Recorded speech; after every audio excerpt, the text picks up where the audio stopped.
जो है एक बूंद अगर टपक रही घर में तो 24 घंटे में 6 लीटर पानी हो जाता है, और वो फिर एक महीने में कितना होगा और एक साल में कितना होगा, और 10,000 घरों में अगर ऐसा हो रहा है तो कितने लाख लीटर हो जाएगा, और उसकी पैसे में क्या कीमत हो सकती है।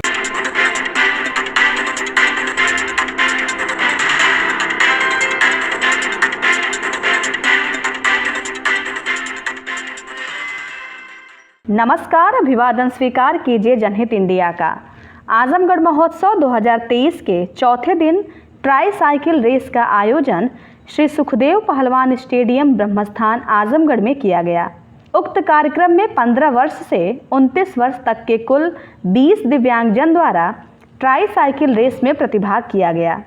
विजयी प्रतिभागियों को कैश प्राइज से पुरस्कृत किया गया।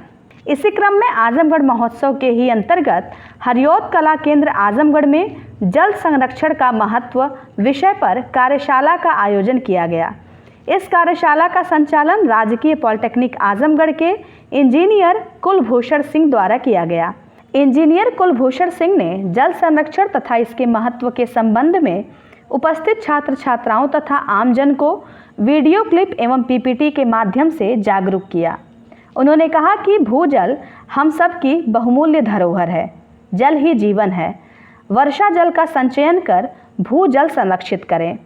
जल संरक्षण में ही जीवन सुरक्षित है तथा जल की एक एक बूंद बचाने का संकल्प लें। इस अवसर पर हाइड्रोलॉजिस्ट भूगर्भ जल विभाग श्री आनंद प्रकाश, DIO NIC श्री चंदन यादव सहित आमजन एवं भारी संख्या में विभिन्न स्कूलों के छात्र छात्राएं उपस्थित रहे। तो आइए सुनते हैं इंजीनियर कुलभूषण सिंह जी को।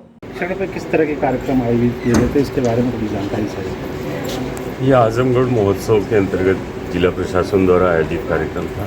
मैं engineer Kulbhushan Singh government polytechnic में टीचर हूँ और विगत 20 सालों से मैं अवेयरनेस प्रोग्राम करता आ रहा हूँ। तो ये मेरे लिए सौभाग्य की बात है कि यहाँ पे स्कूल के बच्चों के सामने जल संरक्षण पे ऑडियो विजुअल शो के माध्यम से बातें हुई, 2 वे कम्युनिकेशन हुआ, बच्चों से सवाल जवाब हुआ बच्चे, और प्रोग्राम करीब 1-1.5 घंटे का ये प्रोग्राम दैनिक जीवन में पानी बचाने के तरीके, समस्याएं और समाधान, कृषि में क्षेत्र में जो सिंचाई में जो पानी का बहुत ज़्यादा यूज़ होता है उसमें हम कैसे पानी बचा सकते हैं, और छोटी छोटी चीज़, इवन एक बूंद जो है, एक बूंद अगर टपक रही घर में तो 24 घंटे में 6 लीटर पानी हो जाता है, और वो फिर एक महीने में कितना होगा और एक साल में कितना होगा, और 10,000 घरों में अगर ऐसा हो रहा है तो कितने लाख लीटर हो जाएगा, और उसकी पैसे में क्या कीमत हो सकती है। ये समझाने का मकसद ये था कि बच्चे गहराई से ये बात समझें और आस पड़ोस पानी की बर्बादी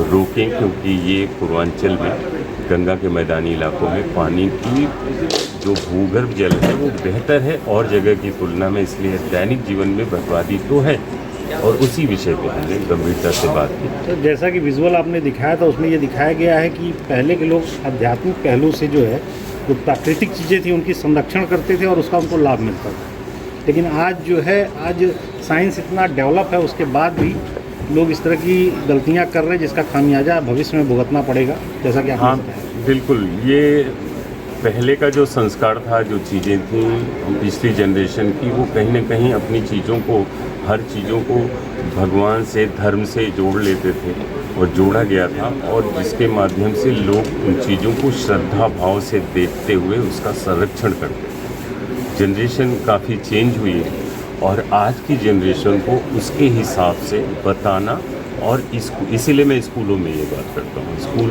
के बच्चों से ही, और सारे स्कूलों में मैं लगभग प्रोग्राम कर चुका हूँ यहाँ, उनको समझाना, उनको बातों को गहराई से समझाना, और इसी की ज़रूरत है। आप जो जनरेशन गैप की बात कर रहे हैं, हमारे स्कूल में हमारे शिक्षक या हमारे सिलेबस का वो पार्ट थोड़ा प्रैक्टिकल लेते हुए, अगर ये डेली हम थोड़ी थोड़ी बात करें इसके विषय में, मतलब 10 मिनट डेली भी बात हो बच्चों को क्लास में, तो कुछ वैसा ही हो जाएगा जैसे पेप्सी और कोका कोला का ऐड, मैगी का बच्चा बड़ा होता है, देखता रहता है, कब उसके दिमाग में, अंतर्मन में बैठ जाती बात उसको पता नहीं चलता है। वैसे ही हम डेली अगर कोई बात करेंगे तो मन में अगर बैठ गया, केवल एक मोटिवेशन चाहिए, तो बच्चा 1000 तरीके लोग ढूंढ लेंगे पानी बचाने के, उनके मन में बैठाने की बात है। और इसकी ये डेली की बात है, एक प्रोग्राम में नहीं, अक्सर बात करनी चाहिए, घरों में, स्कूलों में, और आपस के जब बैठे तो उसके संगत में।